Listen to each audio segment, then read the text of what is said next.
Hi నమస్తే. నేను మన సత్య అనే యూట్యూబ్ ఛానల్ ద్వారా నేను కొత్తగా పరిచయం అవుతున్నా.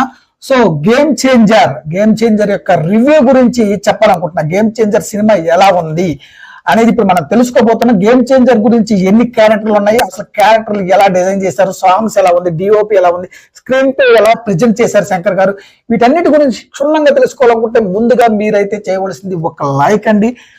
అదేవిధంగా కామెంట్ పెట్టడం మర్చిపోవద్దు, షేర్ చేయడం మర్చిపోవద్దు, సబ్స్క్రైబ్ చేసుకోండి. సబ్స్క్రైబ్ చేసుకుంటే ప్రతి రివ్యూ మీకు వస్తుంది. సో మనం వీడియోలో వెళ్ళిపోదాం. సబ్స్క్రైబ్ చేసుకోవడం మర్చిపోవద్దు. గేమ్ చేంజర్, నేను ఈ గేమ్ చేంజర్ కి ఈ రోజు నేను వచ్చేసి 1:20 AM అంటే మిడ్ నైట్ 1:20 AM నేను వెళ్ళడం జరిగింది. సో బయటకు వచ్చేసరికి నేను 4 అయింది. సో 4:30 వచ్చిన తర్వాత నేను ఈ సినిమా గురించి నేను ఇప్పుడు రివ్యూ చేయడం జరుగుతుంది. సో అంతకుముందు చాలా యూట్యూబ్ ఛానల్ వచ్చేసి 5 రోజుల క్రితమే రిలీజ్ అయినట్టుగా అది ఇది చెప్తున్నారు. సో అవి ఏమి రిలీజ్ అవ్వలేదని, అవన్నీ fake videos, fake reviews. So genuine review అనేది ఈ రోజు నుంచి ప్రతి ఒక్కరు చేయడం జరుగుతుంది. సో గేమ్ చేంజర్ అనేది ఎలాంటి సినిమా అంటే ఒక సోషల్, ఒక పొలిటికల్, ఒక మాస్, ఒక ఎమోషనల్, ఒక ఎంటర్టైన్మెంట్, ఇన్ని ఉంటాయండి ఈ సినిమాలో వచ్చేసి. ఫ్యామిలీ మొత్తం చూడొచ్చు. ఒక మెసేజ్ ఉంటుందండి, ఒక సోషల్ మెసేజ్ ఉంటుందండి, ఒక పొలిటికల్ డ్రామా క్రియేట్ అవుతుంది, ఒక మాస్ ఉంటుంది, ఒక ఎమోషనల్ ఉంటుందండి. రామచంద్ర క్యారెక్టర్ లో ఒక ఎమోషన్ ఉంటుంది, అదేవిధంగా ఎంటర్టైన్మెంట్ కూడా, ఒక ఫన్ కూడా అక్కడక్కడ జనరేట్ అవ్వడం జరుగుతుంది. సో ఈ గేమ్ చేంజర్ ఈ క్యారెక్టర్ మనం పరిశీలించుకున్నట్లయితే సినిమా నేమ్స్ ఇలా పడుతున్నప్పుడు శ్రీకాంత్ అనే వ్యక్తి, శ్రీకాంత్ గారు మనకు స్టార్టింగ్ కనబడతారండి. నేమ్స్ రన్ అవుతుంటది. శ్రీకాంత్ గారు కనిపించేటప్పుడు ఓపెనింగ్ షాట్, శ్రీకాంత్ గారి యొక్క ఓపెనింగ్ షాట్ నిజంగా చాలా అద్భుతంగా ఆ బ్రిడ్జ్ పైన అనేది, ఆ బ్రిడ్జ్ కూరడం, ఆ బ్రిడ్జ్ పైన అనేది చాలా బాగా చిత్రీకరించారండి శ్రీకాంత్ గారు. ఆ ఒక్క షాట్ చాలండి, చాలా చాలా బాగుంది. ఆ షాట్ మాత్రం నాకైతే బాగా నచ్చింది. శ్రీకాంత్ గారి పేరు వచ్చేసి సత్యమూర్తి అండి. ఏంటండి, శ్రీకాంత్ గారి పేరు సత్యమూర్తి. అసలు ఈ శ్రీకాంత్ కి అప్పన్నకి సంబంధం ఏంటి, వీళ్ళిద్దరి మధ్యన ఉన్న రిలేషన్ ఏంటి అనేది నేను చెప్పడం జరుగుతుంది. శ్రీకాంత్ గారు అప్పన్న గారికి రిలేషన్ ఏంటంటే, అప్పన్న గారు శ్రీకాంత్ గారు ఒకే ఊర్లో ఉంటారు. అప్పన్న గారు ఏంటంటే కొంచెం ఊర్లో ఏదైనా ఒక అన్యాయం జరిగినా, ఏం జరిగినా సరే వాళ్ళ గురించి గట్టిగా పోరాటం జరుగుతుంది. అలాంటి అప్పనని, సో వీళ్ళు వెనకాల ఈ శ్రీకాంత్ గారు ఉంటారు. అదేవిధంగా మన సుమా గారు భర్త, తన పేరు సుమా గారి భర్త, నాకు గుర్తుగా యాంకర్ సుమా గారి భర్త, తను ఒకరు, ఇద్దరు కలిపి వీళ్ళు వెనకాల ఉండి, సో మనం ఎలక్షన్స్ వస్తున్నాయి కదా, మీరు బాగా మనం ప్రజల్లోకి వెళ్తున్నాం, సో మనం ఒక పార్టీ పెడితే బాగుంటుందని చెప్పేసి అప్పన్న గారికి ఈ చెప్పడం జరుగుతుంది అనమాట. సో మా హస్బెండ్, సో అయితే మనం పార్టీ పెట్టాలనుకుంటే చాలా డబ్బుతో ఖర్చు ఉంటుంది, అది లేదు డబ్బు కాకుండా మనం ఓన్గా కష్టపడి మనం పార్టీని పెట్టుకుందాం. ఆ పార్టీ పేరు అభ్యుదయ పార్టీ అని చెప్పేసి అప్పన్న గారు పార్టీని పెట్టడం జరుగుతుంది. అప్పన్న గారు పార్టీ పెట్టిన తర్వాత సో ఎక్కడికక్కడ ప్రసంగాలు చేయాలి కాబట్టి అప్పన్నకి కొంచెం తడబడి ఉంటుందండి, అంత నెత్తి అనమాట. వాయిస్ ని ఎక్కువగా, ఏదైనా పదాన్ని ఎక్కువగా పలకలేకపోవడం, 10 మందిలోన వాయిస్ ని ఇవ్వలేకపోతే సో నేను వెనకాల ఉంటాను, నా వాయిస్ ని ఇంకోరి చేత ఇప్పిద్దామని చెప్పేసరికి అప్పుడు ఏమంటారంటే, సుమా భర్త ఏమంటారంటే, మన సత్యమూర్తి గారు ఉన్నారు, శ్రీకాంత్ చాలా బాగా మాట్లాడతాడు, సో ఆ విధంగా మనం స్టేజ్ మీద శ్రీకాంత్ గారు మాట్లాడతారు, మీరు వెనకాల ఉండొచ్చు అని చెప్పేసి, సో ఓకే శ్రీకాంత్ గారిని స్టేజ్ మీద ఇంటర్వ్యూ చేస్తారు. శ్రీకాంత్ గారు చాలా అద్భుతంగా మాట్లాడేటట్టుగా డిజైన్ చేశారు శంకర్ గారు. సో ఎక్కడ శ్రీకాంత్కి అక్కడి నుంచి పదవిపైన వ్యామోహం పెరుగుతుంది.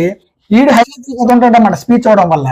అప్పుడు అనేది డౌన్ అవుతూ ఉండేటప్పుడు ఎక్కడ శ్రీకాంత్ అప్పుడే ఎదుట ఉన్న వ్యక్తులు ఏంటంటే శ్రీకాంత్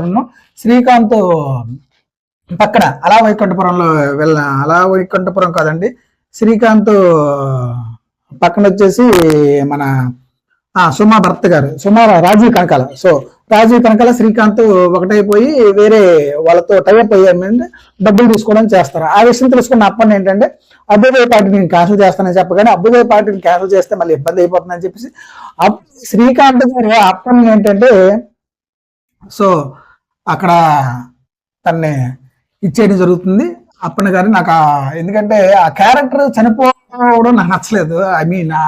నాకు అక్కడ ఉన్నది రామ్ చరణ్, అప్పుడు ఎవరైతే ఈ అప్పని క్యారెక్టర్ చంపేశారో అంజలి గారు ఒక పిల్లడు, ఐ మీన్ అంటే రామనందన్, యాక్చువల్ లాట్లు వెళ్తుంది రామనందన్ చూడడం జరుగుతుంది అనమాట. క్యారెక్టర్ అన్నమాట. శ్రీకాంత్ గారు సత్యమూర్తి గారు శ్రీకాంత్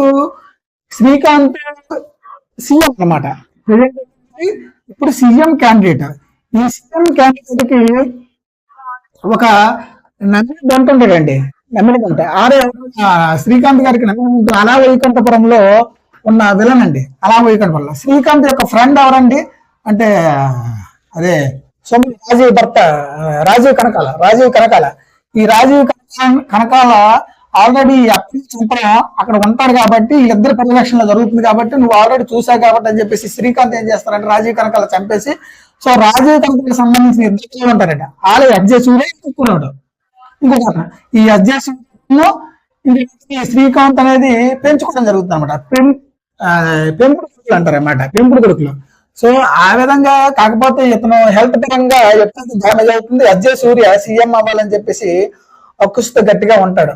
సో ఈ విధంగా జరుగుతూ ఉన్నప్పుడు సో అజయ్ సూర్యను రామ్ నందన్ అంటే రామ్ చరణ్ కి ఒక పొలిటికల్ ఒక ఫ్రిక్షన్ వార్ అనేది జరుగుతుందండి.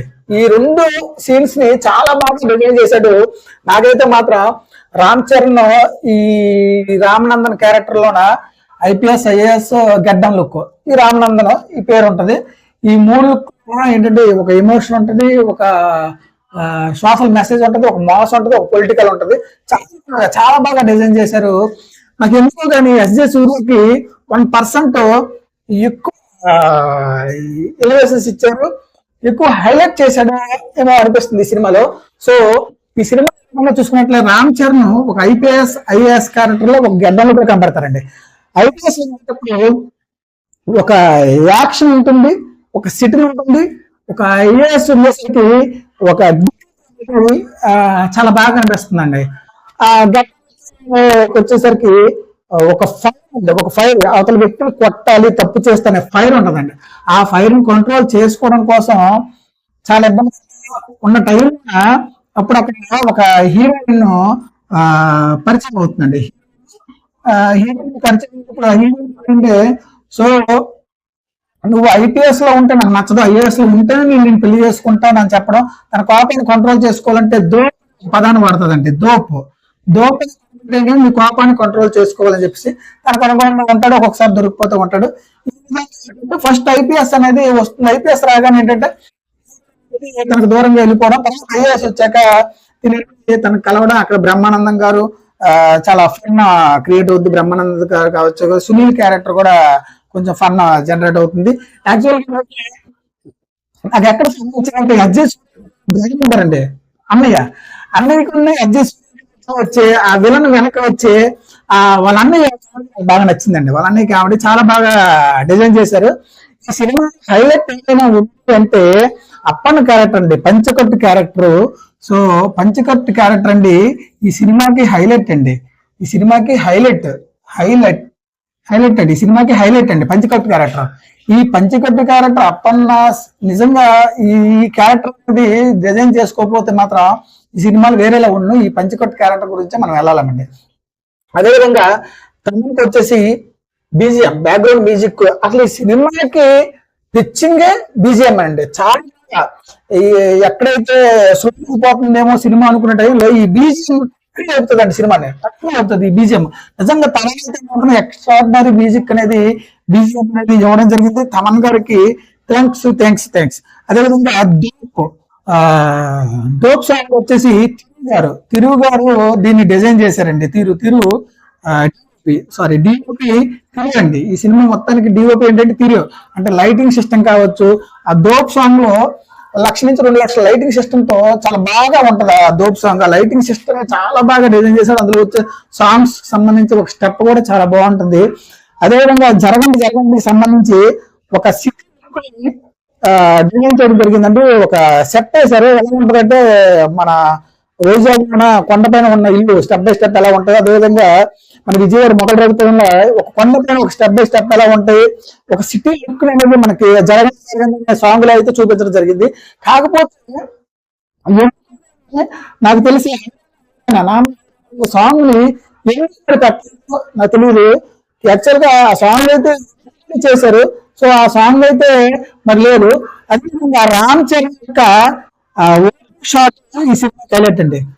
ఈ శ్రీకాంత్ నేమ్స్ చేస్తారు. నేమ్స్ అయిన వెంటనే రామ్ చరణ్ ఐఎస్ క్యారెక్టర్ అన్నమాట. రామ్ చరణ్ షాట్ అనేది నిజంగా చాలా చాలా హైలైట్ అండి. హెలికాప్టర్ పై నుంచి సో అలా కత్తి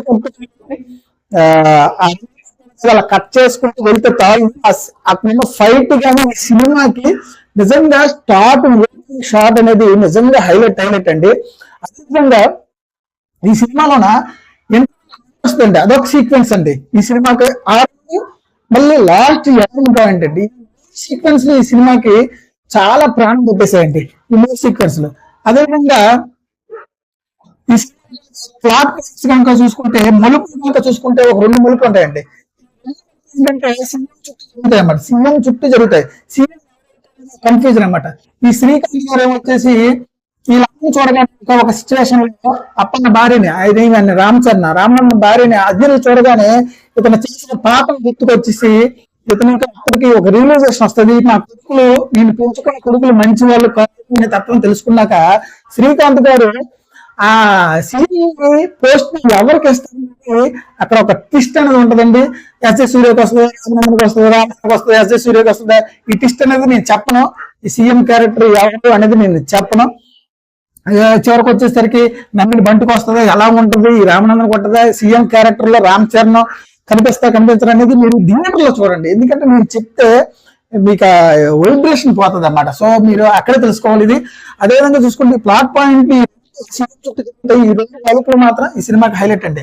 ఇక ఈ 3 సీక్వెన్స్ చాలా బాగుంటాయండి. ఇంకా ఏం తెలుసుకోవాలండి గేమ్ చేంజర్ గురించి ఇంకేం చూద్దాం. సరే ఓకే. అప్పన్న పార్టీ పెట్టిన తర్వాత క్యారెక్టర్ చనిపోయిన తర్వాత ఏం జరుగుతుందంటే ఈ రామ్ చరణ్ అనే వ్యక్తి ఏంటంటే మనం ప్రజా పార్టీని పెడదామని చెప్పేసి ప్రజా అభ్యుదయం పార్టీకి రామ్ చరణ్ క్యాండిడేట్ గా లేకపోతే ఇంకొక వ్యక్తిని పెడతాడనేది మీరు సినిమాలో చూడాలండి. చాలా బాగుందండి సినిమా అయితే. నాకైతే చాలా బాగా నచ్చిందండి.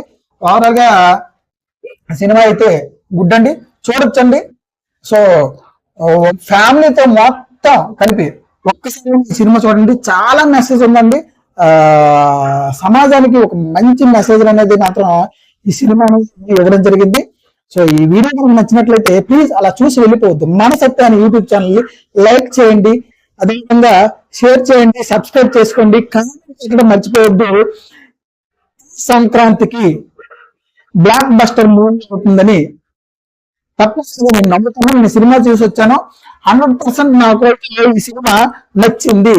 చూడొచ్చు అందరూ కనీసం ఫ్యామిలీ మొత్తం చూసేటట్టుగా ఉందండి ఈ సినిమా. ఇదేంటంటే ఈ సినిమా మొత్తం ఒక్కరే కాదండి, ఫ్యామిలీ మొత్తం వెళ్ళి చిన్నపిల్లలతో సహా ఎమోషన్ క్యారెక్టర్ అయితే నిజంగా తల్లి దగ్గర ఈ రామనందన్ ఒక ఐఎస్ క్యారెక్టర్ తల్లి దగ్గర ఎమోషనల్ గా చాలా రామ్ చరణ్ హైలైట్ చేస్తారు అన్నమాట. ఎమోషనల్ గా అక్కడ చాలా బాగుంటదండి. అంజలి పాత్ర కూడా చాలా అద్భుతంగా తీర్చిదిద్దడం జరిగింది. సో కామెడీ పరంగా చూసుకుంటే వెన్నెల కిషోర్ అక్కడక్కడ, అదేవిధంగా మన బ్రహ్మానందం గారు ఒక చిన్న షాట్ లో కనిపిస్తారు. అదేవిధంగా సునీల్ గారు ఫస్ట్ నుంచి స్టార్టింగ్ వరకు ఉంటారు. ఒక సైడ్ గా నడిచే క్యారెక్టర్ ని డిజైన్ చేయడం జరిగింది. నాకైతే మాత్రం ఫన్ అడ్జస్ట్ బ్రదర్ తో మాత్రం ఫన్ అనేది చాలా బాగుంటుంది. సో ఎనివే ఈ సినిమా ఉంది, మీరు చూసినట్లయితే కామెంట్ పెట్టండి. చూడకపోతే నిజం చెప్తాను, ఈ సినిమాకి మీరు వెళ్ళండి. ఈ సినిమా చాలా బాగుంది బాగుంది బాగుంది బాగుంది. సో మన సత్య, జై Hind. Please like, share, comment and subscribe.